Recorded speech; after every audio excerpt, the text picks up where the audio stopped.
Yeah, thanks everyone for joining as we just get our little technical thing sorted. This session is being recorded, so you will get a copy of the recording at the end and a copy of the slides, just because that can often be a common first question.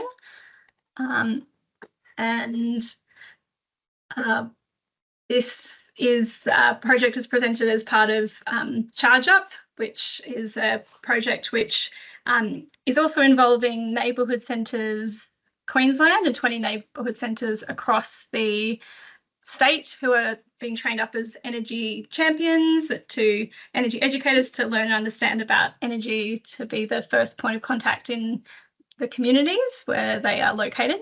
And so we are really grateful that we have those energy educators joining us today, but we've also opened up this session to the wider sector. So we're really glad that we can, because this is a really big issue in lots of communities, mould. So we're glad that we can open this topic up to the wider sector to come and join us to learn about mould. And so Energetic Communities is going to be leading the presentation. So I'm Deanna, I'm from QCOS, and I'm just getting us started. And part of getting us started, I would like to just take a moment to acknowledge the traditional owners of the land where I am and where you may be coming from all across the state, and to recognise that these lands have been for many, many thousands of years cared for by our First Nations custodians. And I want to recognise any First Nations people who are joining us today, as well as the elders who care for, and communities who continue to care for lands where they are and where I am.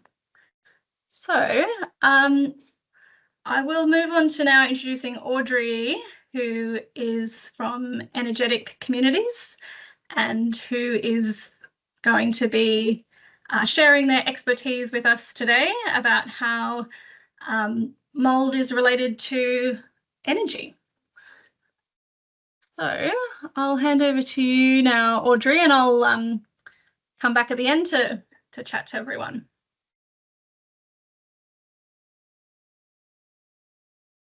Hello, everyone. Thanks for the intro, Diana, and thanks for giving us the opportunity to have this public session on mould. As you mentioned, mould is a big issue in Queensland. It appears to be an issue no matter the season these days. So hopefully it does come at the right time for you, for you all. This is, as mentioned before, part of an energy literacy program. So what we do in this presentation is to try to explain the link in between what's happening in our homes, energy, and mould. Hopefully, by the end of this, you'll have a better idea. Why are we bringing energy in this conversation? Okay, let's get started. So first, just a little bit of an outline. We're gonna first talk about mould science. Then we're gonna look into what's happening in our homes. Why are our homes so prone to mould? Then we're gonna bring energy into the mix.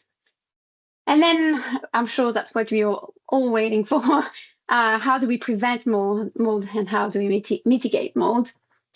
And then the last little bit on rentals, because recently rentals law have changed. But really, who is responsible for mould in a rental? Let's start with science. All right, where does mould come from? Well, just about anywhere and everywhere. Mould is everywhere in the outdoor air. Indoor levels are generally lower than outdoor levels, unless, obviously, you have mould growth happening within the indoor space. So that could be in the walls, on the roofs, or even on the walls or on your things. Where does mould live? mold attaches to things. It can't just be, it is in the air, but in order to grow, it has to attach to something. And that something is often dust or some rough surfaces. So, for example, if you have a little bit of, not painted timber, for example, that timber, open timber is rough enough for it to grow on it. How does mold spread? Well, basically, it needs the right conditions. So as soon as the right conditions are right, they'll just start reproducing and spreading. Interestingly, so when it spreads, the way it spreads is by emitting spores in the air. And interestingly, it emits those spores when things are good for it, so when the conditions are right, but it also emits the spores when it gets stressed out. So just as an aside, I'm going to bring it right away. If you dry out mold, it's going to get stressed out and it's going to spread some spores. And I will come back to this a bit later. So really, what are exactly the right conditions for mold? Well, the first thing is that it needs food. What is food for mold? Well, carbohydrates. So it likes anything that has long carbon chains. And in our homes, that's a lot of things. That's plaster, that's timber. Pretty much plastic is not a thing, actually. Plastic is not really food for it. Glass is not really food for it. Concrete is not really glass for it. But if there is dust on those surfaces, then it will eat the dust. And that's very relevant to Queensland. What we need is very damp conditions for extended period of time. So I will talk at length about the problem of humidity a bit later on. The last thing is that you may think that maybe temperature would be able to limit mold growth at certain times of the year. So yeah, 20 to 30 degrees Celsius is ideal mold growth conditions. But I regret to say that it also grows pretty well from 5 degrees to 50 degrees. So temperature is really not going to control mold growth. So for us, it's going to be all about removing food and removing the humidity, the dampness. And last one here, can we kill mold? So mold is actually quite fragile. If it dries, it won't grow, but it doesn't die. It's actually really resilient. So what that means is that whilst it doesn't grow, it just goes to sleep. And it's just waiting, waiting for the conditions to be good again and grow again. So the key thing to remember here is that if you dry mold, it will go dormant and it will be okay. If as soon as it gets wet again, then it will come back.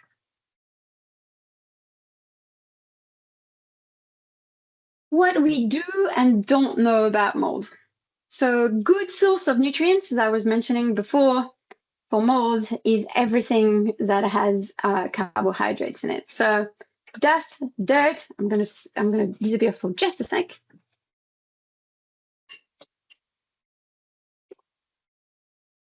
Back.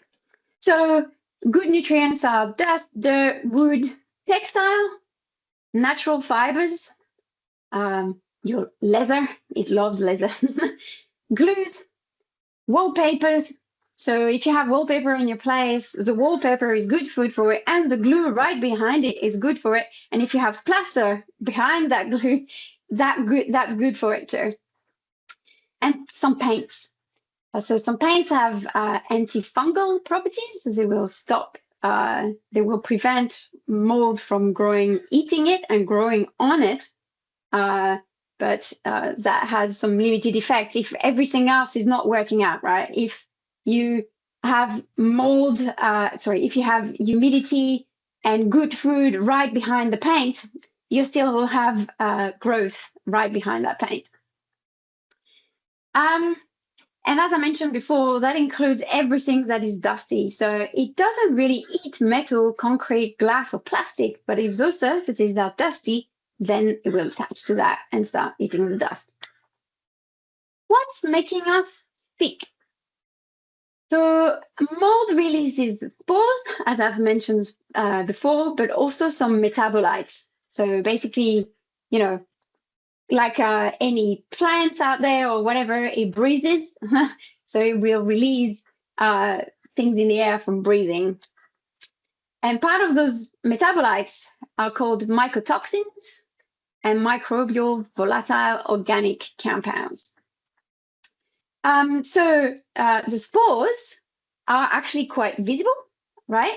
But for the rest, the mycotoxins and the VOCs, they are not really visible at all. And if you want to filter those things, you need really to filter for very, very, very tiny things. How much mold is too much mold? This is a very important question. And unfortunately, science doesn't have really a straight answer for this one, because it depends. So for us, human, it's all about sensitivity. So it's a bit like a bee sting. Some of us will not react at all, and some of us will need to go to hospital. And so there is a really wide spectrum of sensitivity to mold. To add to the issue here is that in Australia, we don't have a regulation or an assessment method. We don't have an agreement on how to assess how much mold there is in the air to define how much is too much. So we don't know how to measure it, and we don't have the regulations that would say that's too much. So without those two things, it becomes really hard to say, well, that's too much mold.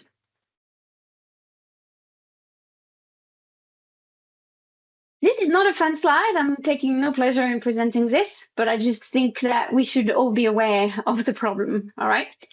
What does mold do to us? So mold is associated with various health symptoms. A lot of them are related to our respiratory tract, obviously, because we breathe it in.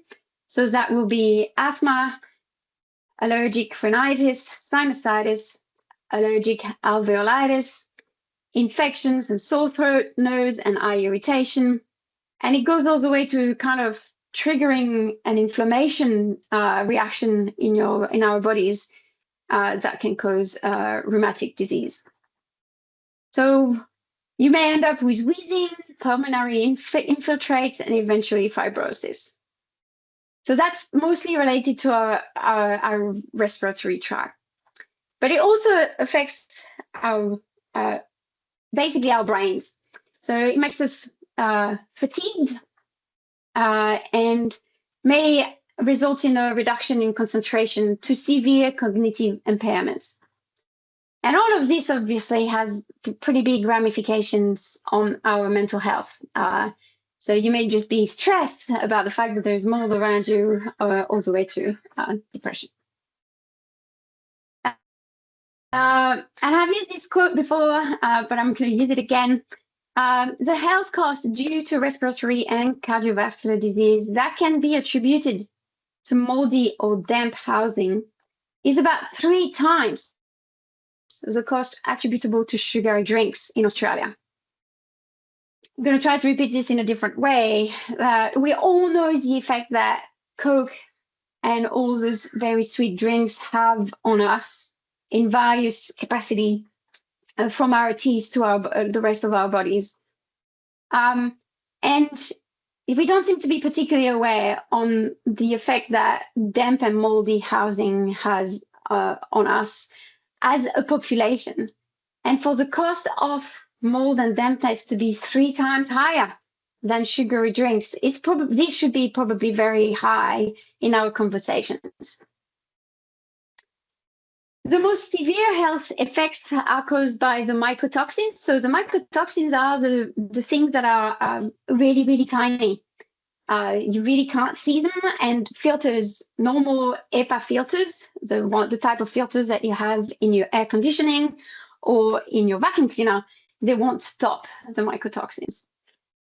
So symptoms in the lower respiratory tract, skin and eye irritation, chronic fatigue, syndrome, all of that. We've talked about it. But it can go all the way to immunosuppression, resulting in severe lung conditions and potentially neurological effects. Okay, in the list of bad news, I'm just going to give you one last one. Some mycotoxins are actually carcinogenic, meaning there is a link with cancer. So to summarize, we don't all react the same way to mold. Some of us will not react at all, but there is a pretty huge proportion of us that do react, and obviously that reaction can be very broad, to just having a sore throat to all the way to be quite really impaired. As an aside, the most common effect is asthma, right? So that mostly affects kids, but it also affects adults. So growing up in a moldy or damp environment is a big contributor to asthma. Let's now talk about what's going on between mold and our homes. And you can see in this photo, in this slide, I'm starting to talk about relative humidity, and this is going to be very key for the rest of this presentation. All right, humidity in our homes. So dampness and humidity are the main drivers of mold growth. That humidity can come from the outside, or it can come from the inside. So right now, I'm just going to talk a little bit of where does it come from? From is the inside of our homes, right? So that dampness, it can come from obviously leaks, right? But also condensation. So, you know, when in winter, if you close your windows when you sleep at night, you may see a little bit of condensation on your window in the morning, right? So let's just play a scenario here that somehow this window is in the shade for the rest of winter, so it doesn't get a lot of sun. It remains pretty cold, and obviously you sleep in this room every night, and ventilation is not so good. And yeah, you may end up with quite a bit of dust on this window, and voila, we have conditions to have mold on the window. Or the frame. Very often the frame, particularly the aluminium frame, for some reason they seem to collect dust. And so, yeah, that's where the mold will grow. Also your blinds. Anyway, humidity can also come from the outside. Obviously, this is, you know, we know how it's muggy outside, right? That's basically relative humidity. And just to explain a little bit better what relative humidity is, you have to, so we have some things that is absolute humidity. So that's really how much water is there in the air. And relative humidity is when we try to, when we measure, at certain temperatures, there is a specific amount, a maximum amount of humidity we can have before it turns into droplets, right? Then it's rain. So it's not water vapor anymore, it becomes rain. So there's a maximum amount that we can have of water vapor in the air. And relative humidity is how much of this maximum amount are we at, right? So if you have 50% relative humidity, we are at 50% of the saturation, 50% of the maximum water vapor before it becomes rain droplets, all right? What is cool is that today we have the technology is that most weather apps will actually tell you what the relative humidity is outside. And this is important, keep that in mind. What are the sources of humidity inside our homes? Well, when we cook, right, you see that weight of that thin water vapor coming out of your pot? Yeah, it has to go somewhere, right? When we're bathing, when we're showering, when we're drying clothes, right? It's whether you're drying them on a rack or in a dryer, the humidity that you remove out of the clothes, it has to go somewhere, right? So those are major source of humidity.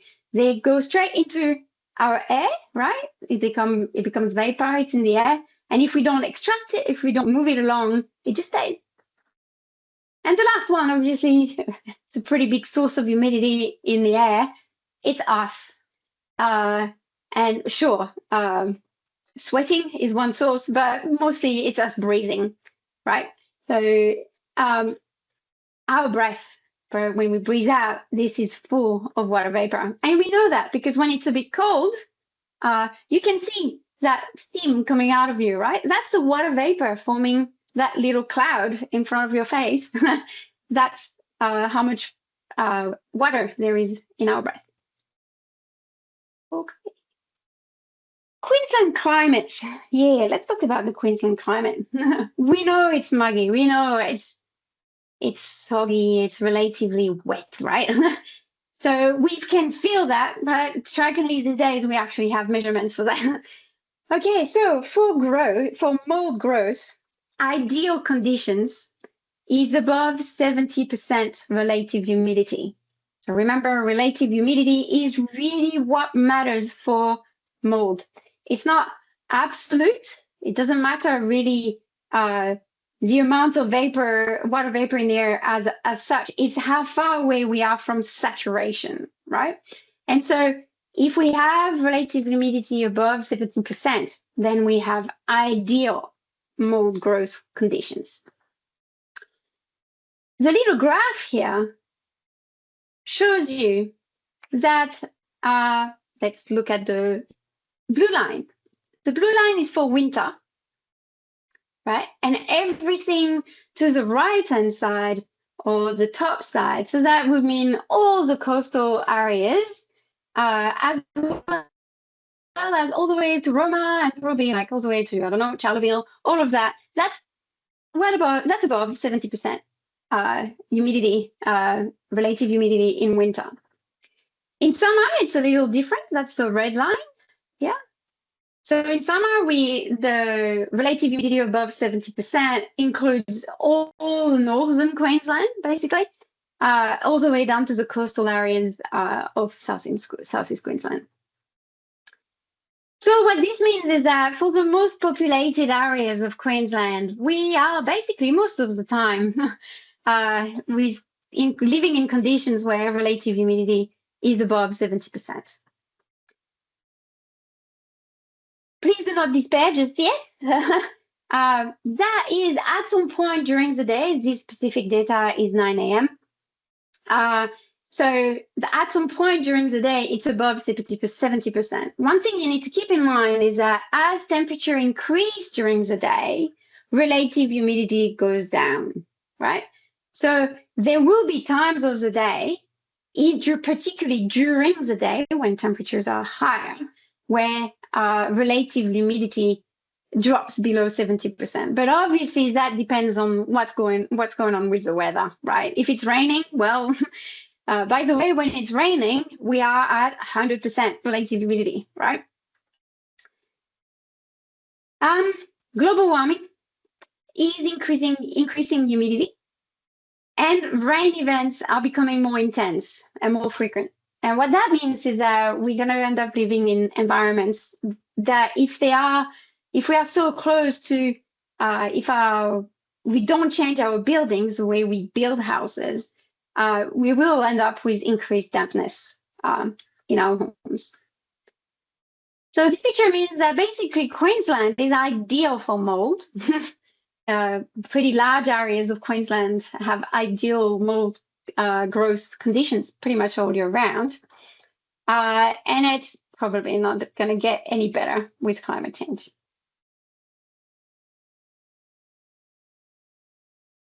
What's going on with our homes and humidity? So the first one here, the bluey house, pretty classic Queenslander. The way they were designed is to be naturally ventilated. What this means is that we have cold air that comes from under the house and it goes up, cooling the whole house, and it comes out your whirlybird, right? What we also do is that we open doors and windows to ventilate the space. Pretty normal thing to do. And by the way, this is why security and screens are essential for doors and windows. It's really important that we can ventilate our homes. safely. And the last one is that our homes are very leaky. What we mean by leaky is unintentional gaps. Those gaps are not really here by design. It's more like we just didn't pay attention. Those three things means that basically the air that is outside is coming to the inside. And so the humidity that is outside is coming inside our homes. And because relative humidity is often above 70% outside, we're inviting this in our homes. I'm just going to clarify again for a second. So a few words. Ventilation, which is the one we want, is intentional introduction of outdoor air or evacuation of indoor air. And that allows us to maintain good air quality inside our homes. So ventilation can be either natural or passive. Basically, you open a window, or the picture before of the bluey house, where it's literally designed for the air to go through your home, right? And if you have mechanical or active ventilation, for example, extraction fans, right? But we could also think about introducing air from the outside that we actually filter. So that's basically what is done in big buildings, commercial buildings. They don't forever recirculate the same air. They introduce air from the outside, and that air is often filtered. Leakiness is basically when you didn't do it on purpose. It's unintended introduction of outdoor air into the building or the loss of air to the outside.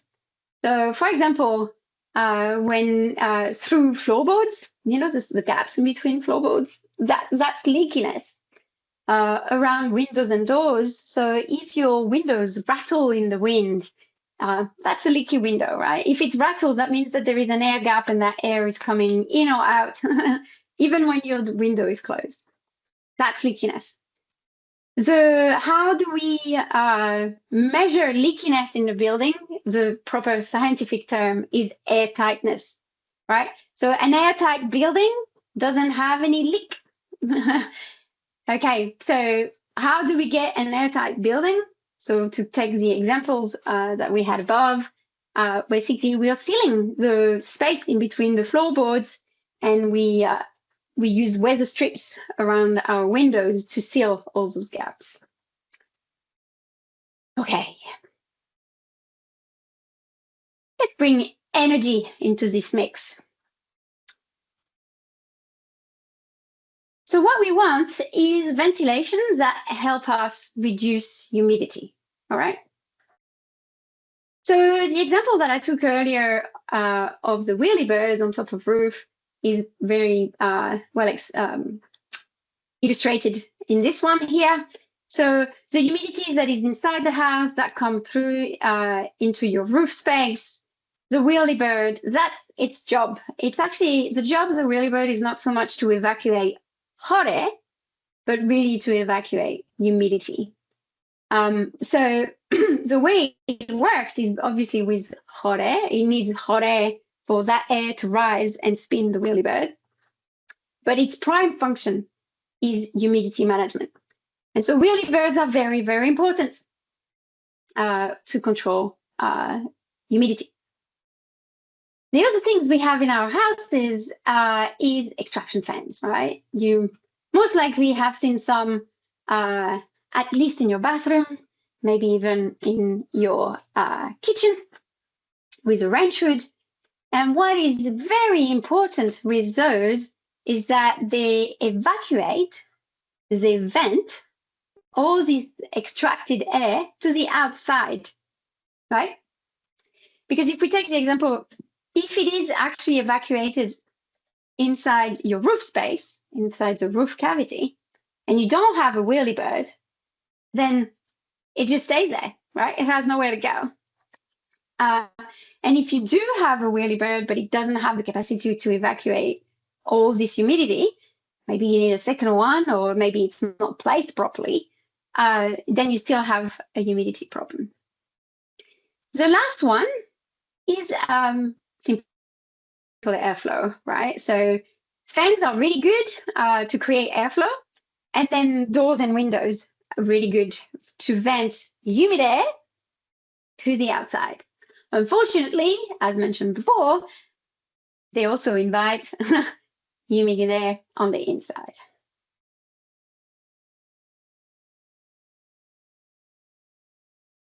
So in Queensland, because relative humidity is often above 70%, we might need to have extra ventilation, and we might need to go all the way to dehumidification, right? To remove humidity out of the air.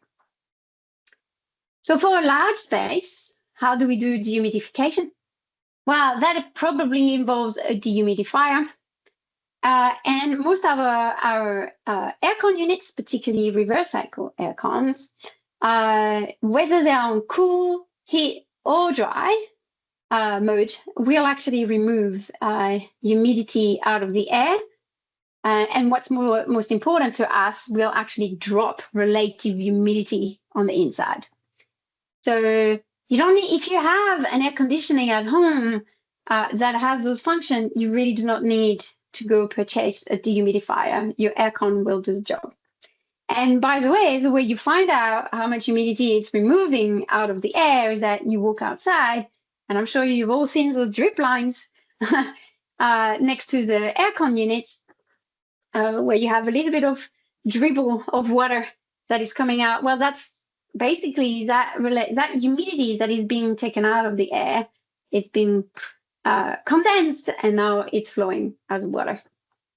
So one way to find out if your aircon is removing humidity out of the air is to go check that drip line. I'm just gonna, for the dry areas of Queensland, where we use evaporative cooling, also known as swampies. Swampies are not your friends, not your friend at all. They actually add humidity to the air. And that's how they do the cooling. And so this is actually potentially, if you have mold in your home and you have evaporative cooling, the evaporative cooling might be the guilty of creating the right conditions for mold growth in your home. Now, what this means is that all of those things, whether it is a dehumidifier, air conditioning, or just properly designed building, that means that requires machinery. So, you know, there's a piece of hardware. A dehumidifier or an air conditioner is a piece of hardware. So it takes money to buy it, and they need energy to run. Air conditioners and dehumidifiers are not particularly inefficient appliances. They're actually pretty good, but still, you will need money to pay for the energy to run them. As a consequence, right, poverty and renting will probably prevent you from dehumidifying the space in which you live. So there is a massive, there's quite a barrier here to low income and renters having healthy home environments. As an aside, not all dehumidification has to be complicated. If you have a small space like a wardrobe, the moisture absorber things that you buy in the supermarket can be quite sufficient. But when we are talking about a whole home, that is not going to do it.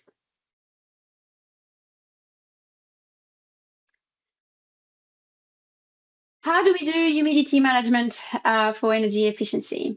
So I'm just going to attract your attention to three different things here. So in a journey to make a home more energy efficient, you will hear all sorts of things. And one of the first thing you need to do is to make sure that the building is airtight. So that means we're stopping all those leaks. And you have highly insulated envelopes, right? So Envelopes, that means the whole outside of your home is insulated. So picture your home as an esky, right? So the roof, the lid, the sides, all the walls, and the floor. All of this has to be insulated.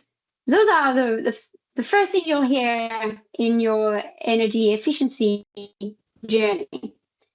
And in this conversation here about mold, I actually really urge people to put ventilation first. Before you do anything else, you need to make sure that you have good ventilation in your home.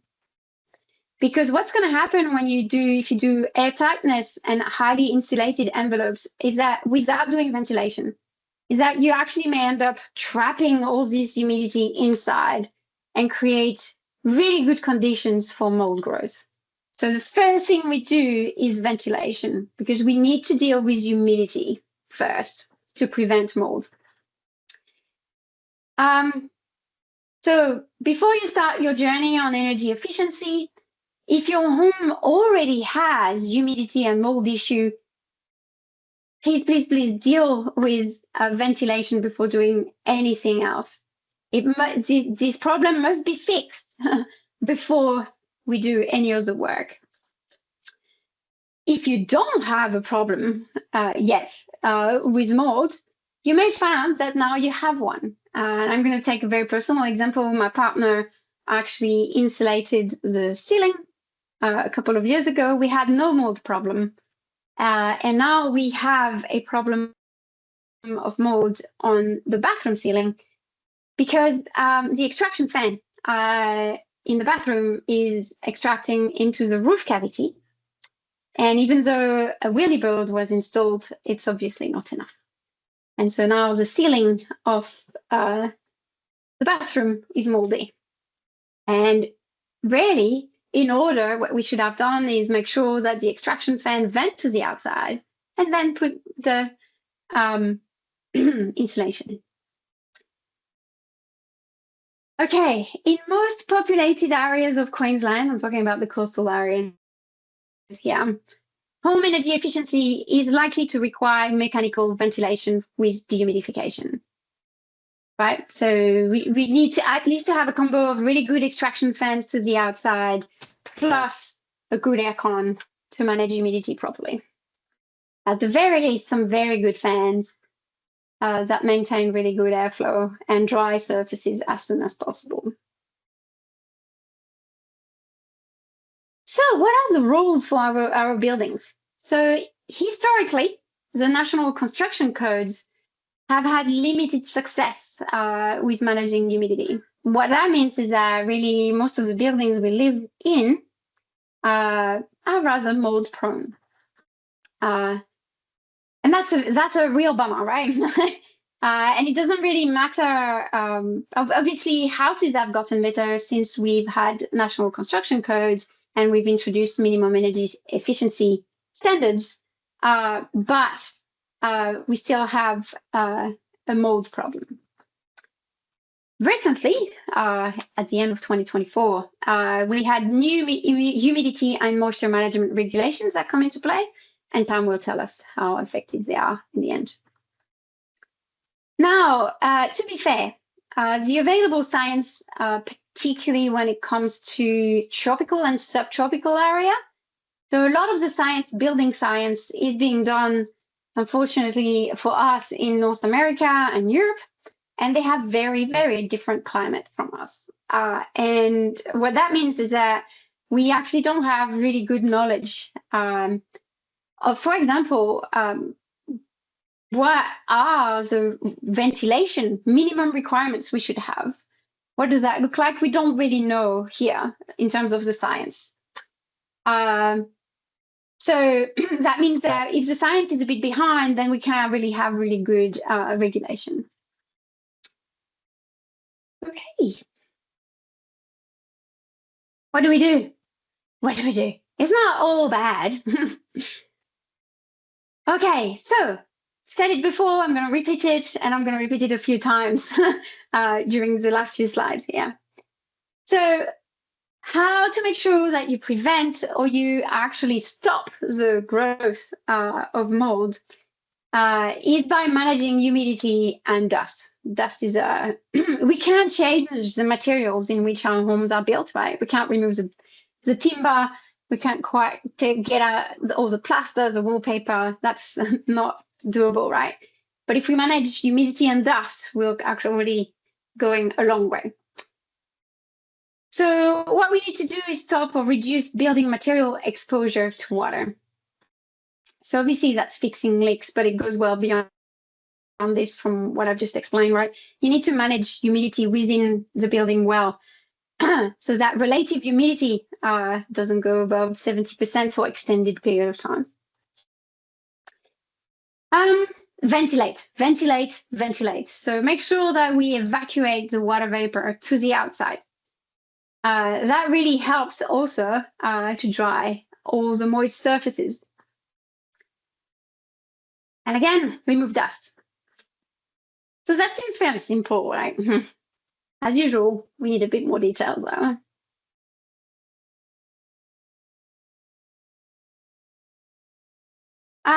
So stop, reduce material exposure to water, fix the leaks, that one. But just please remember, clean gutters and roofs, because when it's very possible that if you have a leak within your roof or a leak from your gutters that goes into your roofs, into your eaves, and then into your roof.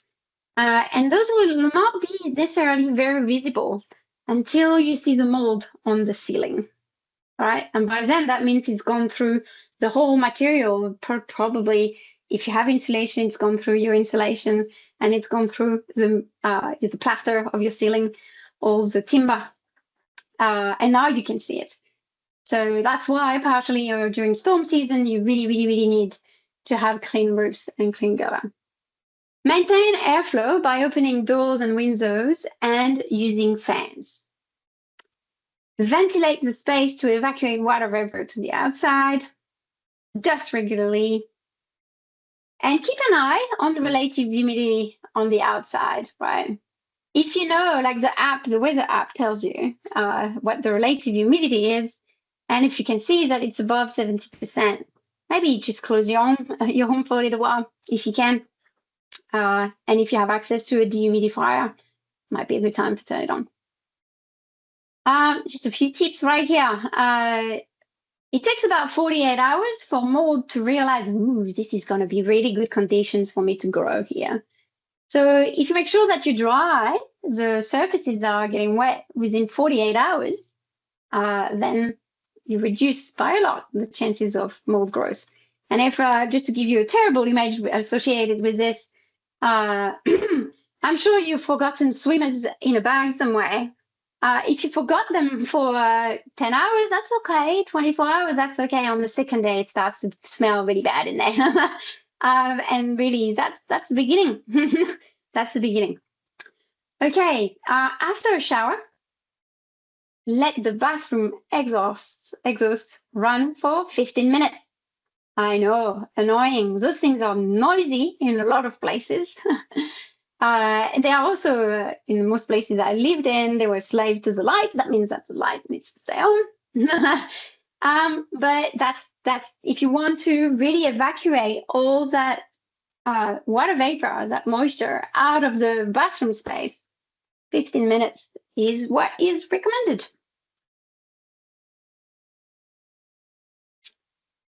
Now let's get hunting. So those, for now, I've said the obvious, but sometimes we have to hunt a little, right? There is that musty smell around and you just don't know where it comes from. So here are a few tips. Air conditioner filters. They need to be cleaned regularly. I'll let you decide what regularly means. I've heard, spoken with people that live in Darwin, and they're telling me that they clean their filters every 6 weeks. If you look at them once a year in Southeast Queensland, I think we're probably lucky.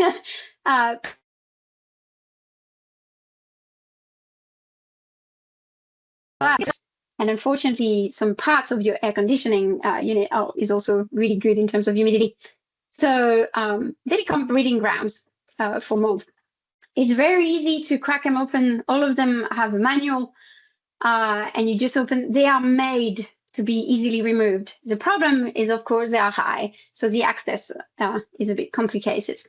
But if you can clean them at least once a year in Southeast Queensland, and the further north you go, the more you use your aircon, more often you need to clean them. Also, if you live in very dusty areas, so that could be that, you know, you live in the bush and there's a lot of wind and there's a lot of dust in the air, or you live right in the middle of Brisbane and there's a lot of dust coming from just traffic. So yeah, those areas you probably need to clean your filter a bit more often. Ensure airflow in dead spaces. What do I mean by dead spaces? So there's little gaps in various places in your home. One famous one is between a wardrobe and a wall, right? Or behind the wardrobe, or behind a set of drawers, right? Those become dead space. Why do we call them dead space? Because there is no airflow in them. And those dead spaces will be, you know, that day where you go to grab that beautiful leather jacket that has been behind that door that you never close for a very long time. And finally you go get that leather jacket and there it is, covered in mold. So this is a dead space, right? The behind of the door, you don't think about it until you realize, oh, damn, should have closed that door a bit more often. Or maybe store that leather jacket somewhere else.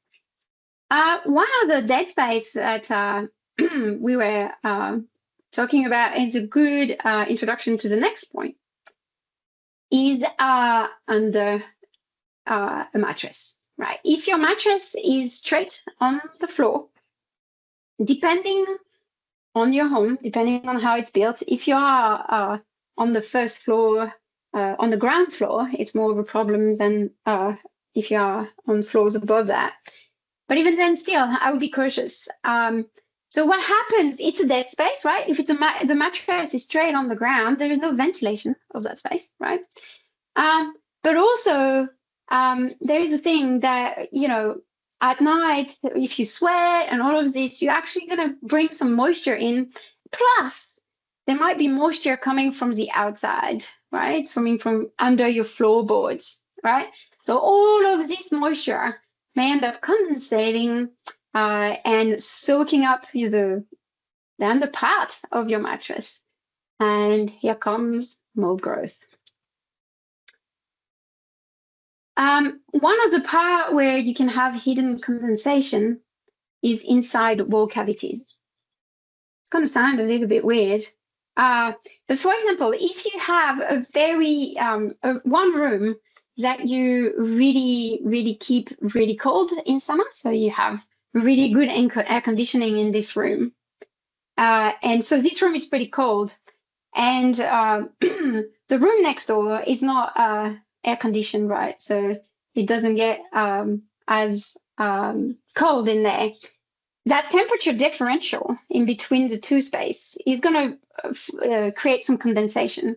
So in the rooms that has aircon, you dehumidify, the air is amazing, right? It's cold, but on the other side of that wall, you still have 70% humidity, and you have this very cold wall now because it's really cold on the other side, right? And so you have condensation in there. And sometimes this happens within the wall cavity. So nobody sees it, right? Until it's slowly coming through the plaster, the glue, the wallpaper, and voila. Carpets. Carpets need to be kept dry. So there's a thing in rental rules. In some places, they're really adamant that if there is carpets, you have to steam clean them before you leave, you exit the tenancy, right? This is a bit of a problem because usually that bung cleaning happens, you've already left, right? They do the bung cleaning and they close the house immediately afterwards. No ventilation. This carpet is not dry. And potentially it's going to be days before anybody will come to actually open this home. And in the meantime, mold has been growing in the carpet. And I don't know if you've been through this, but I have, where I visited homes and they kindly put incense. They are burning incense or essential oil to try to mask the smell, the mustiness. This is, yeah, a little bit of a problem. The last one I'm going to say, which is not quite a hunting tips, but once you've identified there is mold somewhere, like you can see the mold growth, don't spray it. So what happens when you spray it is that you're going to spread the spores. And so spray the cloth and then wipe it off. Right, just a quick one. Yeah. Now that you've done all the hunting, you've chased all the leaks, and you're like, yes, I'm winning.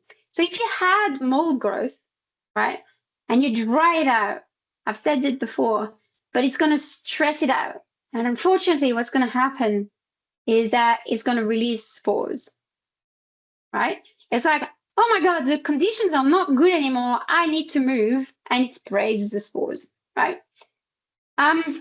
So what that means is that ventilation, again, so important, right? If you are killing mold, not so much killing, but really drying it out, pushing it to sleep, right? That ventilation will be crucial right as you're doing it and right afterwards.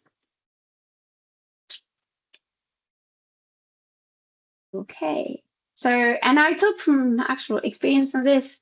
I had a very bad rental where my roof was leaking. We fixed the roof leaks ourselves, and unfortunately, I didn't realize by fixing the leaks, I thought I was doing something right, and then I was sick for a few weeks, even after fixing it, because yes, the mold got stressed out and released all those spores in our living space. And unfortunately for us, very old school Queenslander, the only tool we had was to open doors and windows, and that just didn't evacuate all of this fast enough. No fans, nothing. All right. So I've been talking about the plights of renters, and I'm going to go a little bit further. Yeah, we've done it.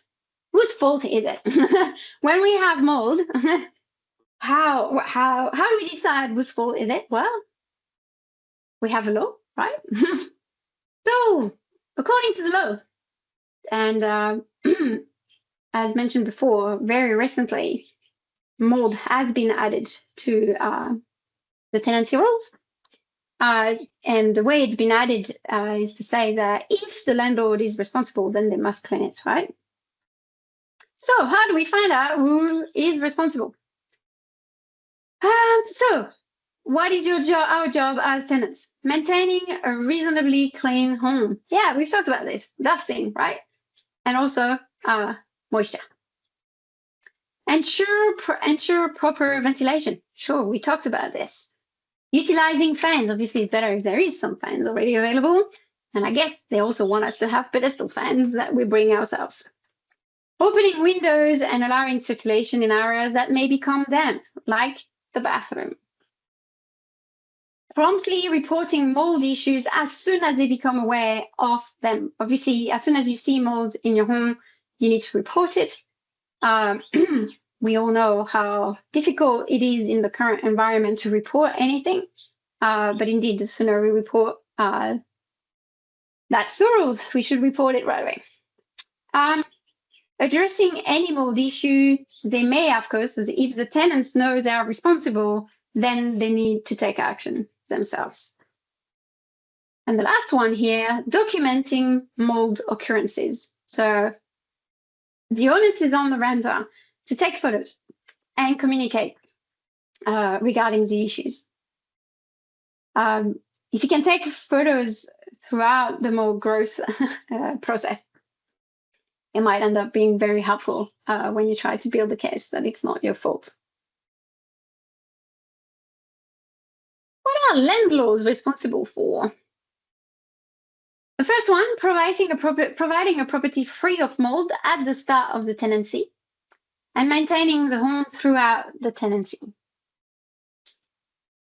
Second point here, addressing structural issues that may encourage mold growth, for example, leaks.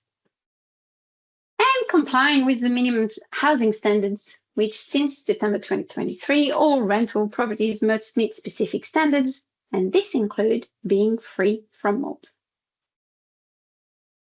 Now, if I've attracted your attention to this before, but if the mold is within the walls, inside the carpets, all of this, it may not be obvious, right? As a renter, when you move in, you may not see it.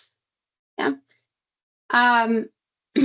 So it could be argued that the premises were actually free of mold when you moved in, but they weren't, right? You just couldn't see it. And the thing that is happening also is that with the accent they put on leaks, they put the emphasis on things you can see. But again, there's so many things we cannot see. How well ventilated your building is not necessarily obvious. All right, so all of this was pretty vague, particularly on the front of the landlord responsibility. So let's dig a little bit further. What does the RTA say? Deciding who is responsible for cleaning mold and repairing any resulting damage depends on how the mold appeared in the first place, right? That's the point I was making a bit earlier. If you can identify where the mold came from, maybe that will help you finding out who was responsible for it. If tenants believe that the mold is not their fault, it is still their responsibility to prove that the landlord is responsible. So the onus here very much stays with the tenant. If mold is a result of problems with the property, for example, a leaking roof, water damage caused by leaking pipework, it is the property manager owner's responsibility to address the mold and make any necessary repairs.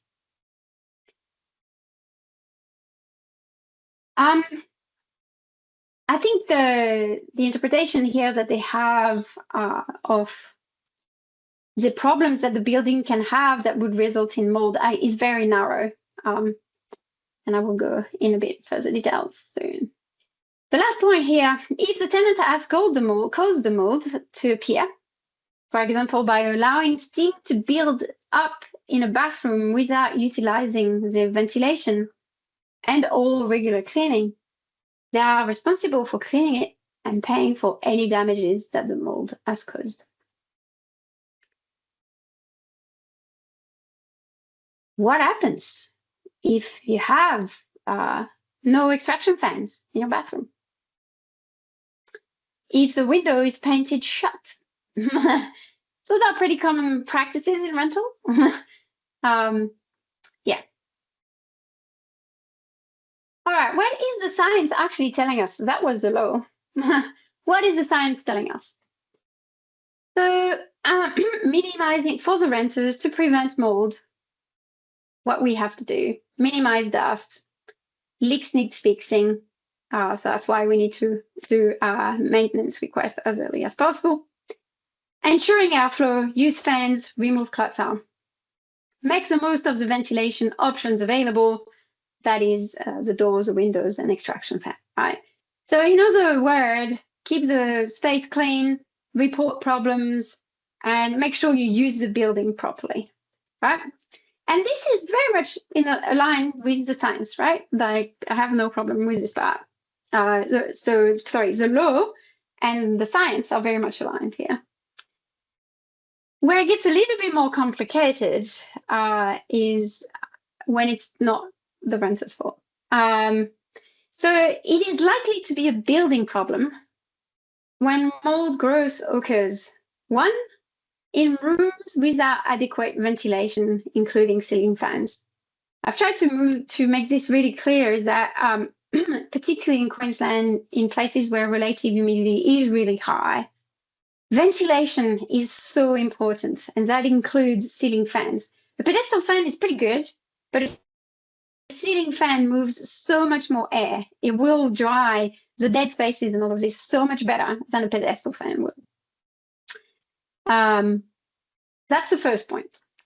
The second point, in bathrooms and kitchens, so if you don't have an extraction fans in those areas, or they are not venting to the outside, meaning they are venting either in apartments, often they vent into the wall cavity.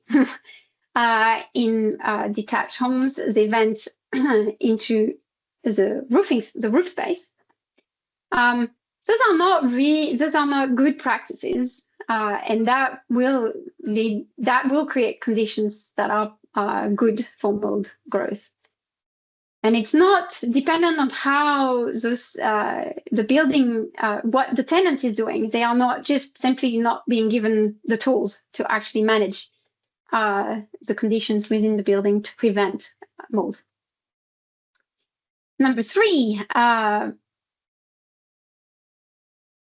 so if you have mold appearing on a ceiling where a roof does not have ventilation, so it doesn't have whirlybirds, for example, it's potentially very much not your fault. That humidity could be coming from within the roof cavity, which you can't do much to manage, and it's not being vented properly. And then I don't know if you've been into roof cavities, they tend to be very dusty. Sometimes there's critters living in there. Like there is a lot of things going on the roof. And if on top of that, they don't have good ventilation, mold will appear. The last one, when doors and windows cannot be open. So there are some windows can be fake windows. That's what I call them, when you can't open them. So whether they are sealed shut by paint or they're just faulty and don't function properly. But also if you don't have fly screens, bug screens, and you're inviting all sorts of critters into your home, if you have a privacy issue, that may not allow you to open your door and windows. And the last one is security issues, obviously. Nobody wants to leave their door or windows open if they are not at home or at night, if they don't feel safe in their homes. All right, and I believe that's it. Thank you, everyone. Thank you very much, Audrey, for that excellent journey into learning the impact of the way our houses are built and the way we use our houses and energy efficiency on mould. We have now time for some questions, and so I'll just go back up through the chat. Lou has said, should all houses in Queensland have a whirlybird, one built in when the house was built? So I'm not sure that's the kind of building code. If you have any comment on that, Audrey? So with new houses, they have to, as I said, there's new rules. There are new rules, and so they have to have specific moisture management, humidity management features in place. Depending on the construction of the home, it might look like a whirlybird or it will look like something else. So it's a classic thing to put on a Queenslander. It's not so much a classic thing to put on the big Mac mansions, the square building. So they have different ways of ventilating that roof space. Okay, thank you. Another question we had from earlier on is, are there any statistics available on the portion of population who is affected by mould? And Stacey found a report that Asthma Australia's released saying that 50% of Australians have experienced mould or dampness in their homes in the last 12 months, which is quite staggering. I thought I'd see, Audrey, also if you had any other sources you wanted to point to. I know you have, next slide is a list of references. Yes, sorry, I can bring on. So sorry, this has been very little, but yes, we will share this. And so some of those resources, a lot of this is actually research. Sorry, so mold is actually not spoken very well about in a lot of places in the general.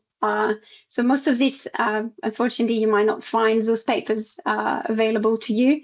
If you want them, I can absolutely share them with you.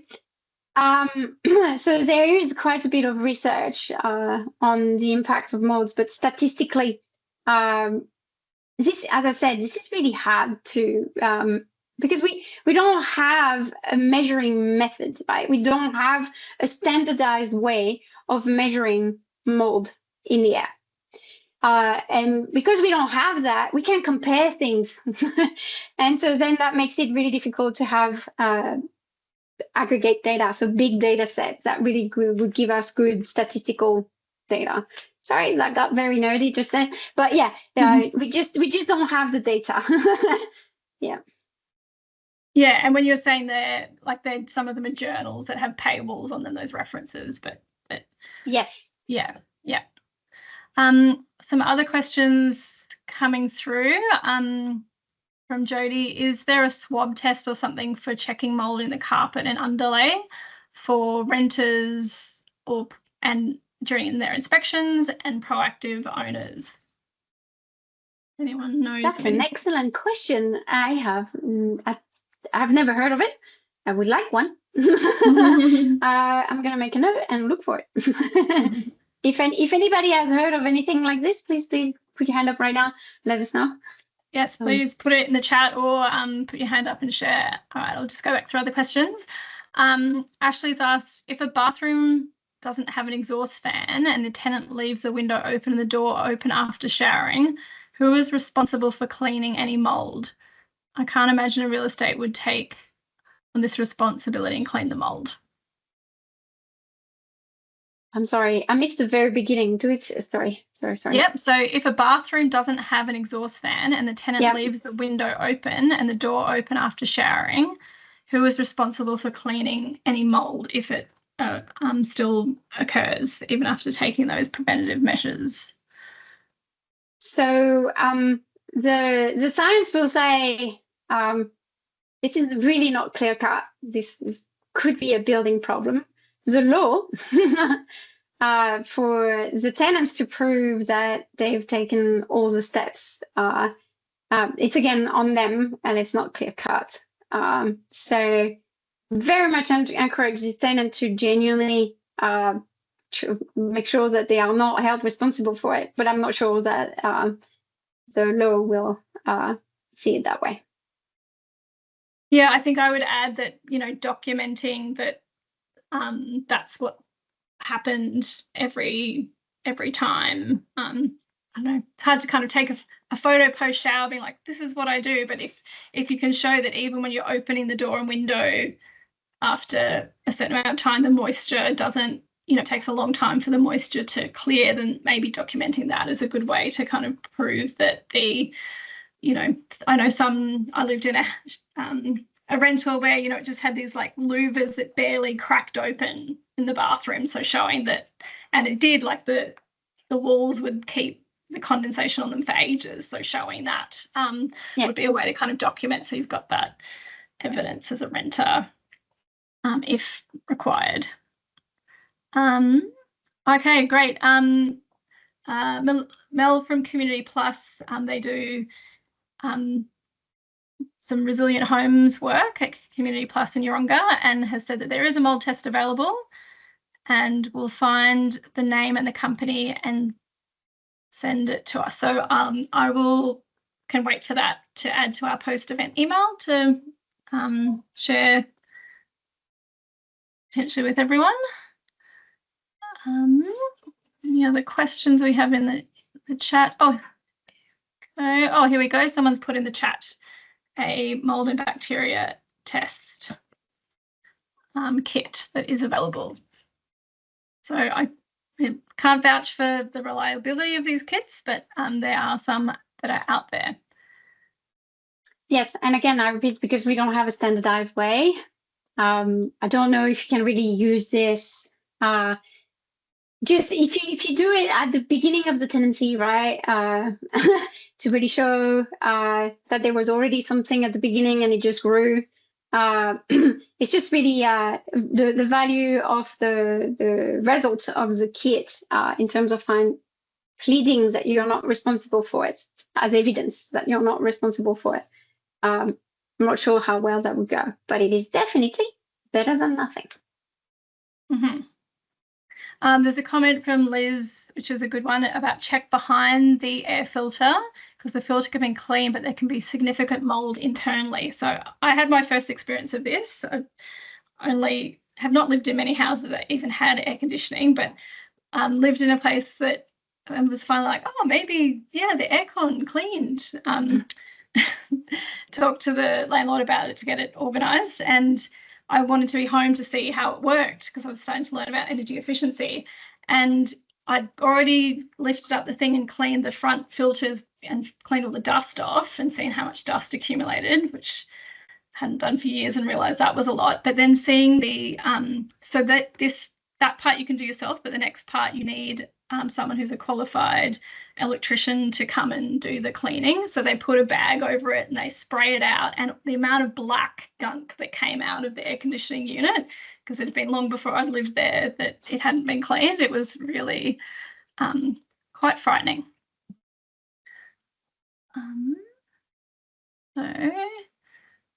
So I'll just check if there's any other questions that have come in.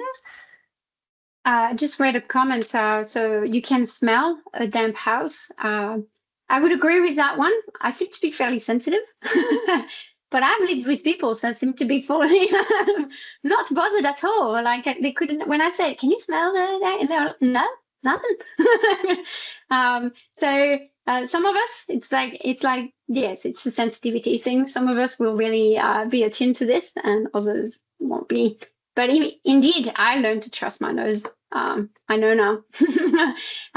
Sometimes, you kind of, but since I arrived in Queensland and I've been really exposed to mold to such an extent that I'd never experienced before, I've learned to trust my nose heavily. Yeah, and I know that I've learned that as well. That's a good time to go, oh, this, cover on the couch, or actually even the clothes in my wardrobe, they were clean when I put them away, but they're starting to smell a bit musty. That's a good time to rewash them to get off any dust or things that have just accumulated through the air getting on things, because that means it's can be in the pre-mold explosion point. So that's a good time to give things a wash, put them out in the sun, give them an airing. And we've got another comment from Larissa about moisture meters being a way to inspect a house to show if there's moisture built up. But not sure how reliable cheap moisture meters are. Do you have any knowledge of this, Audrey? So depending on how this moisture, what type of moisture meter you're referring to, but some of them are really good because it gives you the amount of moisture within a material. And so, yeah, this is pretty good. But again, how many people will be able to use them properly? But yeah, that's the kind of stuff I really enjoy. The more I'm given data, the happier I am. So yeah, if you have any way to measure anything, use them. Yeah, another thing I learnt only recently was about rising damp. I'd always lived in Queenslanders, which are off the ground and have all the airflow, but I lived in a brick rental and learned about that it doesn't have little gaps between the bricks, then the moisture kind of rises up the brick. Some of them won't. Most of them are built well, but some of them are not, and that's a good way to get mold everywhere. Yeah, Lou's also said some electricians can maybe show you how to do the flush out yourself with the power off, but definitely want to learn how to do it properly so you don't have any electrocution for that part of it. I just wanted to raise a thing.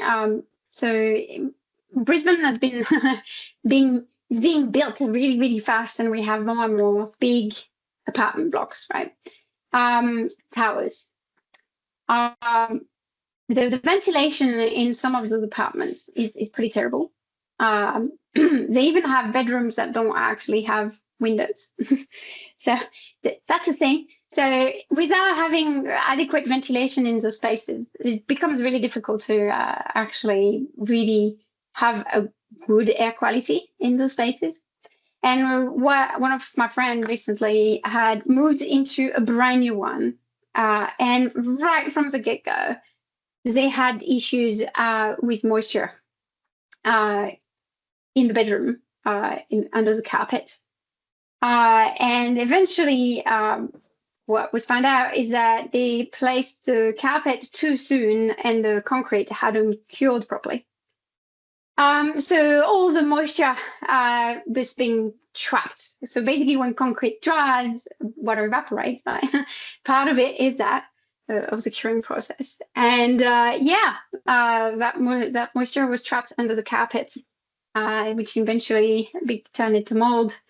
And that's just very poor building practices. So even a brand new building can be mold prone by design or just poorly built. Oh dear. Yeah, I'm very sorry about that. There was a comment from earlier. I was finally scrolled up and found it, from Larissa saying, we've just done a bathroom reno and couldn't install a ceiling exhaust. It was an 80s unit in a strata building or a window exhaust. We have a small floor fan to dry out our bathroom after using the shower and open the window, hoping this will be okay in summer, especially to prevent mold.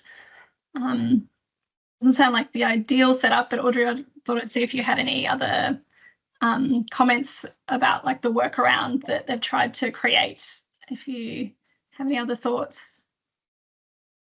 No, I think you're doing what you can here. Yeah, it's a shame. It's a shame that the strata thing rules prevent you from having a healthy space to live in. But again, this stems a lot from a lot of people not really understanding how this all works, right? So maybe if you feel strong, maybe you can take this presentation to them and give them a rundown how ventilation, how important ventilation is, particularly for mold. Actually, I thought of something else in relation to that situation, is that you can, if you don't have, I'm not sure about installing reverse cycle air conditioning within a bathroom, but maybe in the hallway nearby, because you can turn the air conditioning to the dehumidifier mode, but also you can buy little plug-in units, which probably don't work quite as well as the ceiling, the mounted ones, but during the heavy rain, the big mold that was here a few years ago, a housemate bought it and plugged it in they were into sewing, and they plugged it in next to all their fabric kind of cupboard, and they'd pull out, about a litre of water a day from the air to try and keep the moisture away from their precious fabric collection. So that there are those devices available to help pull the moisture out of the air. That plug-in movable ones are probably more effective but less portable. The ones in the wall use the air conditioning, reverse cycle air conditioning. We have another question which is starting to come in about treating mold. So I know, Audrey, this might be getting out of your realm of expertise, but if you do know, the question is, does vinegar kill mold better than bleach? So the only thing I would say about that is killing mold is a is a tricky one. You also partially what you're doing is creating an environment in which it doesn't want to grow anymore. So yes, vinegar or bleach can be useful. Because you're not really killing it, you're just making the conditions not quite right. As soon as the conditions are right again, then it will come back. So yeah, you can use all sorts of products on mold. Don't expect them to kill mold permanently, though. I guess that's what I'm trying to say here.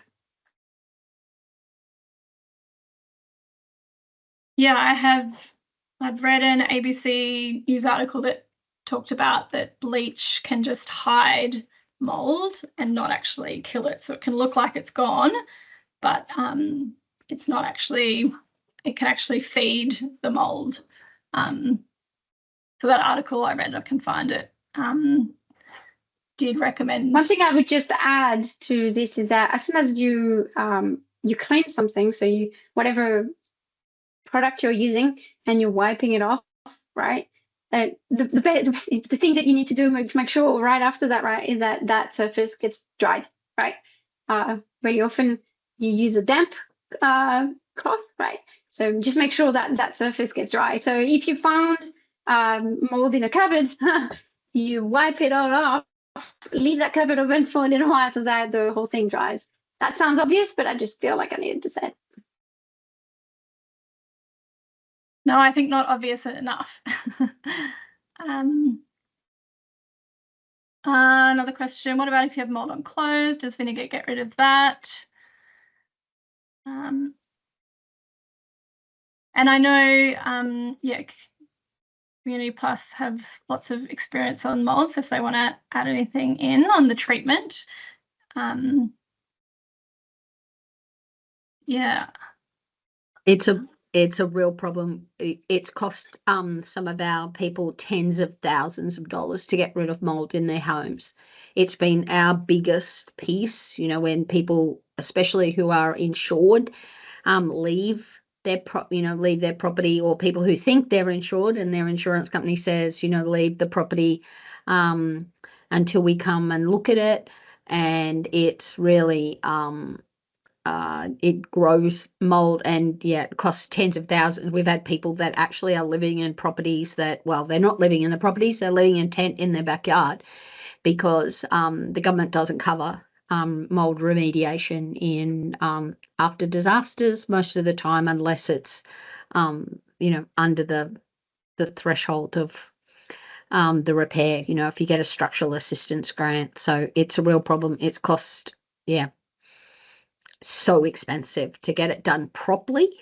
There's some companies out there that call it's fuming.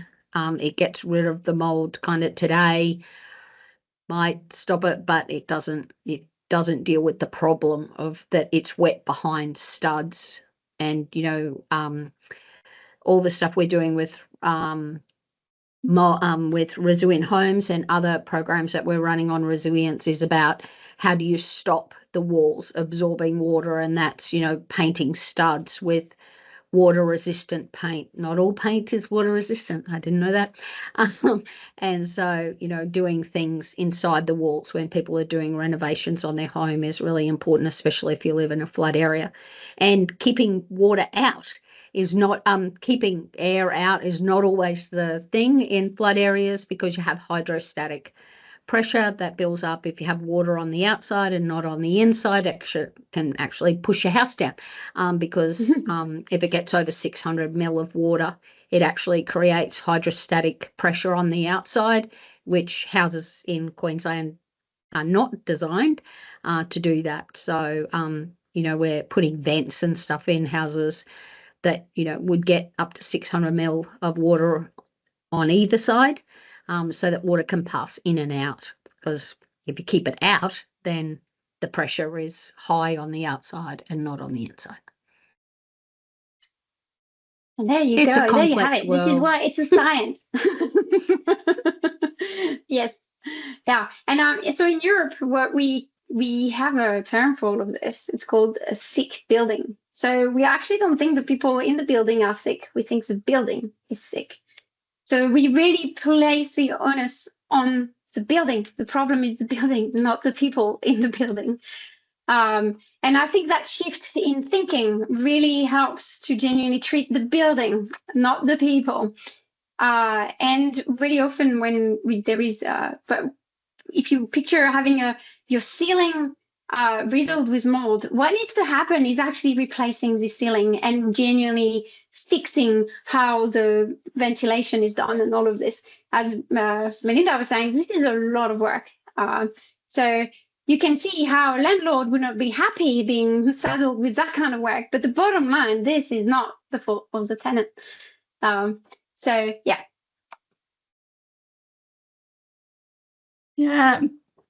Well, thank you so much, Audrey. We've had some really great discussion. I think realising the time that we need to start wrapping up, but there's been a great link popped in the chat to the Queensland Public Health and Disaster on mould advice, and it does mention what I said about the bleach is maybe not the most effective to kill mould, and it does recommend white vinegar and has some different tips on there. So that's in the chat there, and I'll pop that link into our post-event email to that as well. And so now I would love if you would take a moment to do our post-event survey. I've put a screenshot of how simple it is. It's only 3 questions and optional comments. So just how you found, whether your understanding has improved, learning. So it only takes a moment to do that. I will pop a link for that in the chat as well right now. And then as well as doing the post-event, oh, sorry, someone's put a question, what is CAL? That's culturally and linguistically diverse communities, because that was in relation to a comment about a lot of those families who are maybe migrants, English isn't their first language, were not understanding the health issues that their communities, that their families were having because of mould. So that's just responding to that comment in the chat. So yes, please do that post-event survey. Also, I wanted to just mention that as part of Charge Up program, we have a whole bunch of tip sheets and resources that you can access and use. This one is just one example of some great home energy saving tips. So please check out our Charge Up resources. Oh, thank you, Stacey, for dropping that in the chat. We also, I wanted to mention some other things from QCOS coming up, is that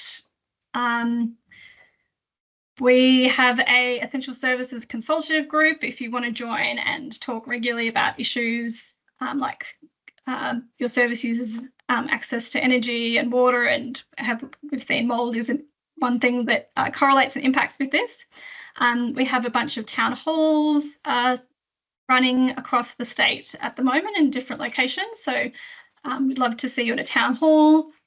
We also have a mailing list to hear about essential services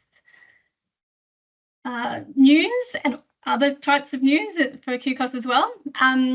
And I've got a link here to our State of the Sector survey. So this closes this week on Friday. So we just do this once a year. It is a longer survey, more detailed, and we find out about the sector, and we use that throughout the next 12 months to inform the work that QCOS does. So that's a really important survey, if you can take time to do that before Friday. And then finally, just to mention that we have a conference coming up this year for QCOS, which we'd love to see you at. The dates are the 25th to the 27th of November. It will be in Magunjan in Brisbane. So, but we'd love it if those of you across the state are able to come down and join us. We'd love to see you there. But it is time, 2:30 for our joint webinar. So I'm going to close off. Thank you so much, everyone, for joining us today.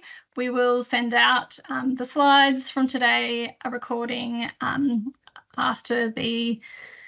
in the following days. So thank you very much, everyone. I'm going to close off our meeting now and Thanks, look forward Diana. to seeing you at our next webinar.